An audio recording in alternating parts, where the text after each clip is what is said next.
جڑاوالا سے خبر شامل کرتے ہیں۔ سالانہ بسم اللہ ڈے 2022 ڈھیروں خوشیاں بکھیرتا الوداع ہو گیا۔ بسم اللہ آرٹ اکیڈمی میں ہزاروں خوش نصیبوں نے بسم اللہ کے مقدسات کی زیارت کی۔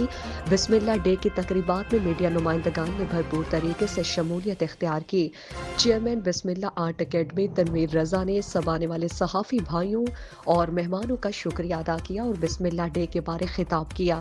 معروف سیاسی رہنما راجہ ندیم اکبر حیات نے بسم اللہ کی برکت اور فوائد پر روشنی ڈالی۔ میاں علی دانش نے اپنے ہاتھوں سے تیار کیے ہوئے فن پاروں سے متعلق بتایا۔ تقریب سے خطاب کرتے ہوئے صدر میڈیا پریس کلب ملک عرفان خلیل نے کہا کہ بسم اللہ اکیڈمی کی بہت اچھی کاوش ہے کہ انہوں نے ویلنٹائن ڈے کو ختم کر کے بسم اللہ ڈے منانا شروع کیا۔ بسم اللہ اکیڈمی گروپ کے تمام ممبران کا شکریہ ادا کیا اور کہا کہ اللہ پاک اس پروگرام کو دن دگنی رات چوگنی ترقی عطا فرمائے اور تاکہ ہماری آنے والی نسل اور ہم اور ہمارے بچے بے حیائی سے محفوظ رہ سکیں۔